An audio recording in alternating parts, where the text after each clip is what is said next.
कांग्रेस के पूर्व विधायक कमला प्रसाद ने पुलिस प्रशासन के खिलाफ मोर्चा खोल दिया है। इसके साथ ही गृह विभाग और उद्योग विभाग पर सवाल खड़े कर रही हैं। रामगढ़ पुलिस पर आरोप लगाते हुए पूर्व विधायक कमला प्रसाद ने कहा कि गृह और उद्योग मंत्रालय राज्य के सीएम के अधीन चलती है। जिला में आईपीएस और आईएएस अधिकारियों की कमी नहीं है।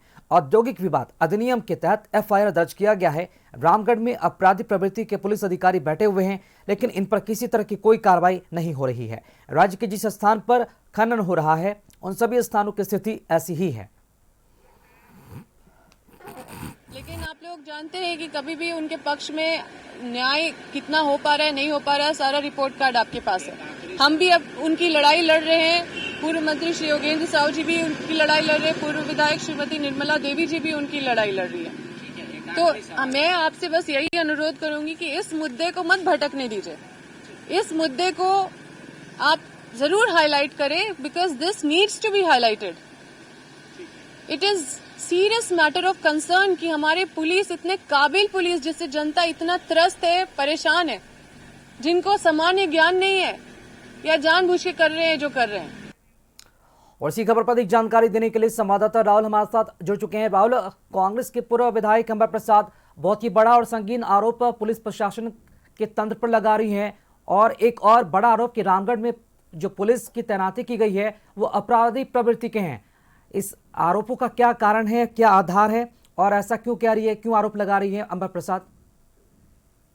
देखिए, लगातार आउटसोर्सिंग कंपनियों की ओर से माइनिंग की जा रही है, और रामगढ़ जिले में जिस क्षेत्र में माइनिंग की जा रही है उस क्षेत्र का लगातार बड़कागांव की पूर्व विधायक कमला प्रसाद, पूर्व मंत्री, उनके पिता जो हैं विरोध करते आ रहे हैं। हालांकि इससे पहले भी प्रेस कॉन्फ्रेंस करके पुलिस प्रशासन पर उन्होंने सवाल खड़ा किया था, और आज प्रोजेक्ट भवन के बाहर उन्होंने प्रेस कॉन्फ्रेंस किया। और प्रोजेक्ट भवन के बाहर प्रेस कॉन्फ्रेंस करने के दौरान उन्होंने कहा कि जिस तरीके से जो धाराएं लगाई गई हैं उन धाराएं न्याय संगत नहीं है, और पुलिस जिस तरीके से कार्रवाई कर रही है इससे साफ जाहिर होता है कि कॉर्पोरेट घराने के लिए काम कर रही है झारखंड की पुलिस। ये राज्य हित में ठीक नहीं है। सरकारी काम में बाधा डालने जैसी धाराएं लगाई गई हैं, जबकि जब आउटसोर्सिंग कंपनी काम कर रही है तो वो सिविल सर्वेंट कैसे हुए। इन सारी चीजों को ध्यान में रखकर न्याय व्यवस्था सही तरीके से काम करे, पुलिस प्रशासन के जो अधिकारी इस तरीके से काम कर रहे हैं उन पर कार्रवाई हो, और जिस तरीके से माइनिंग धड़ल्ले से की जा रही है और जो लोग इसका विरोध कर रहे हैं उन पर एफआईआर दर्ज कर उन्हें जेल भेजा जा रहा है। तो इन सारी चीजों को लेकर एक बड़ा मुद्दा बनाने की कोशिश लगातार पूर्व विधायक कमला प्रसाद कर रहे हैं। हालांकि ये कह सकते हैं कि पूर्व विधायक कमला प्रसाद अपने ही सरकार में अपने सरकार को घेरने की कोशिश कर रही हैं। हालांकि इंडिया गठबंधन की राज्य में सरकार है, और ऐसे में कांग्रेस की एक नेत्री होते हुए, पूर्व विधायक होते हुए सरकार के कामों पर, सरकार के शासन व्यवस्था पर प्रश्न चिन्ह खड़ा करना ये साफ दर्शाता है कि कहीं न कहीं सरकार को आड़े हाथे लेते नजर आ रहे हैं। हालांकि अब देखना होगा कि राहुल, खनन को लेकर पुलिस प्रशासन पर ये कोई पहला और नया आरोप नहीं, इसके पहले भी उन पर आरोप लगते रहे हैं।